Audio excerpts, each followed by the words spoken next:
I'm Jared Bowen, live from the Boston Public Library and streaming on the GBH News YouTube channel. You're listening to The Culture Show, and we're listening to Midwinter Revels.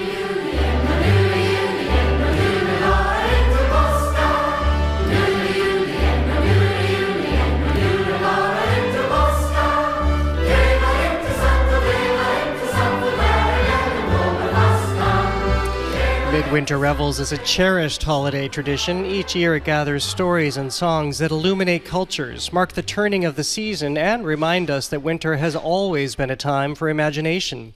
This year's production draws its inspiration from Matchless, a novella by Gregory Maguire, also the author of a little tale called Wicked, that reimagines Hans Christian Andersen's The Little Match Girl. He expands the story into a wider portrait of a harbor town in winter, the neighbors whose lives run alongside hers, and the role of community, contemplating what we do or don't do for one another. Directed by Debra Wise, Midwinter Revels folds Matchless into its signature mix of musical, ritual, and storytelling this year with a Scandinavian focus. It's a pairing that feels, well, perfectly matched for the company's way of reimagining winter tales. This year's production will be performed at Sanders Theatre December 12th through the 28th and is followed by a virtual encore streaming option. Debra Wise is Revels' interim artistic director. Gregory Maguire is a best-selling author whose books include Wicked, of course, the inspiration for the musical and the new films. He is the author of Matchless. Welcome to both of you. Thank you for being here. Oh, Thank you. Glad to be here. Thank you so much. We're delighted to be here. Well, Debra, let me start with you because I know Gregory's story has resonated with you for a very long time. Why? I heard him read it on public radio when it first came out. It was 2008, is that right? Yeah. And I remember thinking, oh, I could see it on stage. I could see how the audience would be drawn into the story of Friedrich, this child who picked up whatever he could find and through his imagination transform it into, well, in this case, he's creating a secret town to which he wants to invite other lonely souls to live with him on his island. So that's the heart of the story, and I felt like we can create that. We can create that in the theater. So we're entering into Friedrich's story, and it was a wonderful adventure to do that for 2 years at Central Square Theater, and then to be able to take that piece that was done with just 40 people, and expand it into the aesthetic of the Revels, which is going to embrace about 70 people, singers, dancers, storytellers, wonderful musicians. Seemed equally exciting and inviting, because it's an intimate story, but I think it has an epic scale. Well, yeah, Gregory, to that end, and now to sharpen the question I just asked Debra, what did you see in Hans Christian Andersen? This is your gift, these little moments that you find that you then explore. I was invited by NPR to do a Christmas story, and I immediately thought, well, I can't have any of the modern commercial characters of Christmas, like snowmen and reindeers and stuff like that. And probably NPR won't want me to veer too deeply into the Christian roots of the Christmas celebrations, although they're there. And I thought, where in the world is there something in between that still has power and even magnificence, social magnificence, that does not trespass on either direction? And Hans Christian Andersen came up to me almost at once, as if he were waiting on the other side of the sound booth saying, I'm here, I've got something for you. I do, and I always loved to do this, Jared, when I was a kid. I do love to read old stories and think, well, what about this person who only has one line and then goes out the door we never see again? What is their life like? Frankly, Jared, it's the same question we ask when we're writing the tea. We see somebody who's reading, Field and Stream, and we think, well, what is your life like when you get off at Davis Square? Where is your Field and Stream? Why do you have that? I mean, my imagination just gets caught by the loose threads, not by the intact, coherent, woven and finished whole, but by the loose threads. I have to say, I loved seeing that picture from your previous story, the portrait of George Washington that rearranges in 16 squares, I think, a picture with a gold frame around it, but by rearranging it, the frame changes, not its orientation, but also even its meaning. I think what Debra does is try to break the frame. And I think what I do is try to break the frame also to invite more people in. There are some who might say, Scandinavia, that's awfully Northern European and white of us here in Boston, isn't it? No, the frame can always be broken because the story, the village may have grown to 70 people from 40, but the story is about isolation and loneliness and the need for frame breaking. Well, it's an incredibly heartbreaking story, but it reminds us of this need for community and how, and to continue on, how often do we not look up when we're on the T, especially now with our phones? We don't necessarily recognize the other people and maybe somebody who is in need. And this is the time of year where we want to be especially reminded of this. And this is why it is perfect fodder for Midwinter Revels. Yes. I would love to. I'm distracted thinking about Gregory, the story that you like to tell about your imagination of Friedrich, because the story, although it started with the Match Girl, right. That story of Hans Christian Andersen, it becomes the story of Friedrich. Yes, I think most people, my generation or older, of whom there are increasingly few, know the story of the little match girl who, I think in the original it's New Year's Eve, goes out to sell her last few matches, but can't sell them. And she's very poor, she's freezing, her mother has died, and she lights matches in the end to try to keep herself warm in her starvation moment, and to try to keep her hope up in her moment of desperation. And in the end of Hans Christian Andersen's story, two things happen. She dies of the cold and of neglect, of poverty and want, and she is reunited in heaven. A heaven that, for a 19th century audience, would have been as real as the person reading Field and Stream on the T. It was a known concept that would have been consoling. My job for that story was to say, how can I look at what Hans Christian Andersen left for us, one of his darkest and most despairing of stories, and retell it in a way that connects it to our spirit of community, our spirit of life and joy. Revels is a great match because singing and dancing and children on the stage, community building at its heart. But this had to happen through the story, basically, of one child alone on the street on the evening that she dies. So I read the story. It's only about 4 pages long. And in one scene, just as the little match girl is lighting her second last match, I think, her shoe falls off.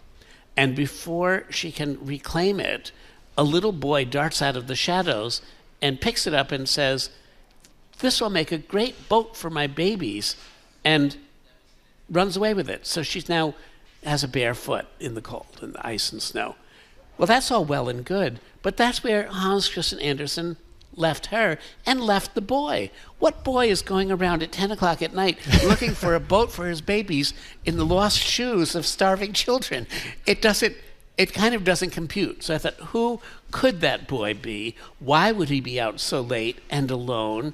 What does he mean by a boat for my babies? Don't we all want to make boats for our babies? Isn't that what we really want to do? That's what Revels does, and that's, I think, what the story does, to tie together, I gave this child a name, Friedrich, to tie together his desperate story with the match girls and bring the bows together and lace the laces so that there is continuity and there is transcendence for both of them. And Friedrich's family and what was left of the match girl's family joined together and make a new family. In the cast rehearsal yesterday, we were talking about how one thing that makes, that the characters have in common, characters in the story, is that they're available to love. That in spite of challenge or the uncertainties or the sadness that sometimes, that life inevitably brings, these characters look at each other, make eye contact, and reach out for each other and love each other. And it was quite a lovely realization to think about that. It's a new way of saying that the child is brought to her mother's breast when Yes. she dies. This is another way, it's another emblem of the same kind of collectivity that this season is all about, and that Revels has always celebrated so joyously and so well. Speaking of the Revels, we are talking about Midwinter Revels on stage at Sanders Theatre, December 12th through 28th. It's followed by a virtual encore streaming option. Joining me is Debra Wise, interim artistic director for Revels, the director of this production, and Gregory Maguire, the best-selling author, of course, of Matchless, among many, many stories. Let's bring the music into this. And Gregory, we'll talk to your own connection to the music here through your own biography. I've lost my notes, which tell me what we're listening to, but this is a piece that introduces us to the chorus.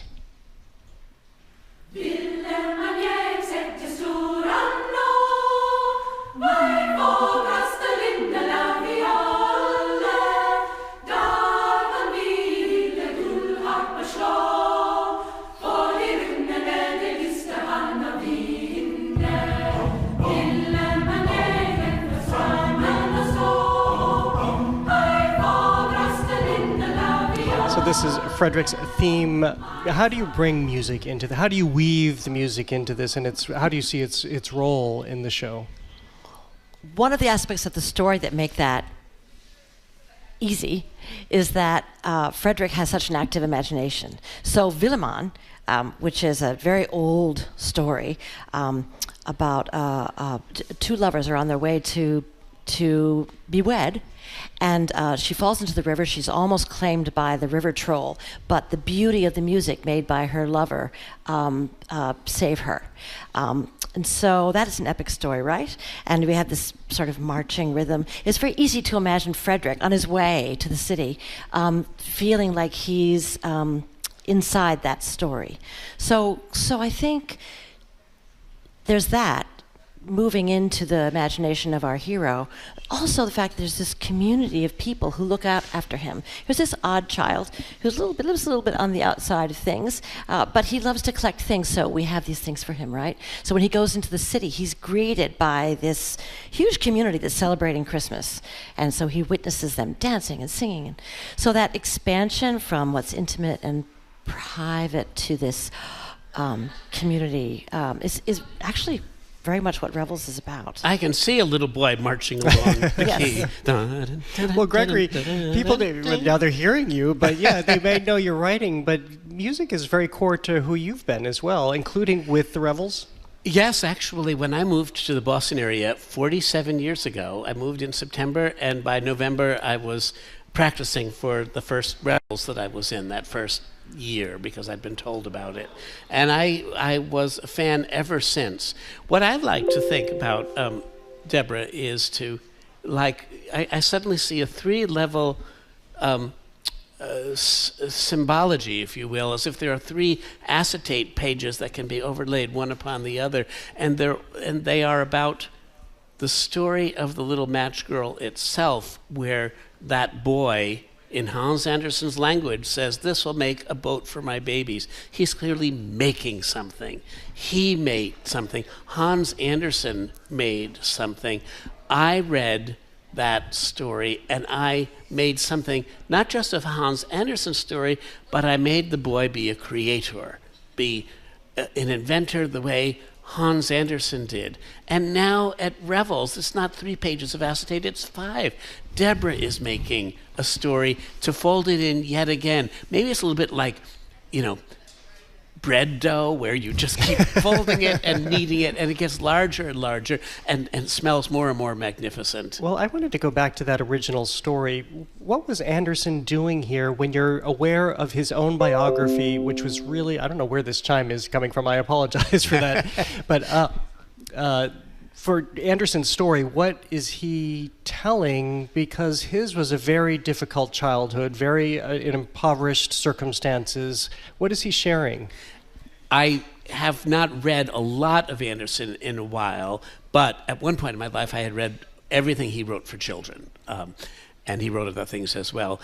Almost all of his stories feature a character who is marginalized and thought ill of, and tries to, or needs to, or at least wants to improve his or her lot and become more embraced in the community that has ostracized him. The classic one is the ugly duckling.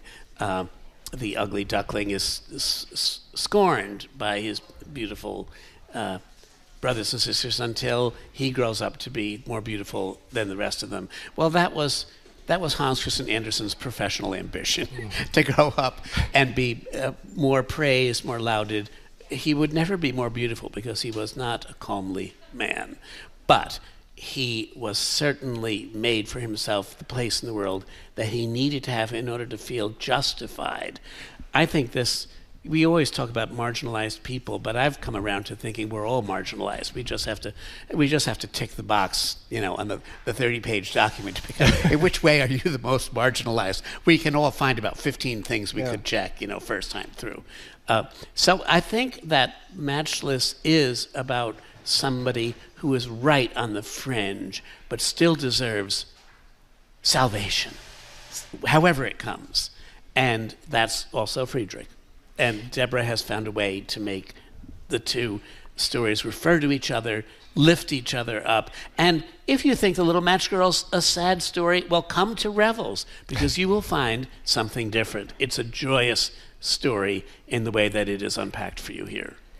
Well, we look forward to it. It's such a fabulous tradition every year, especially when it's homegrown as this one is. Thank you both for being here. Gregory, you're saved by the bell. I was going to ask you one question about all of the success of Wicked. We didn't have time for it today.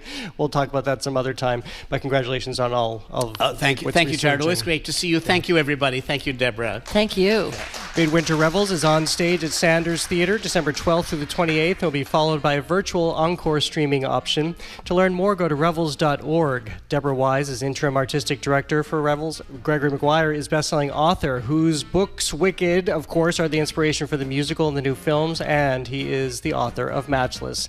Thank you for listening to another edition of The Culture Show. Tune in tomorrow for Tony Award-winning actor Matt Doyle joining me about his new holiday show and working with Stephen Sondheim.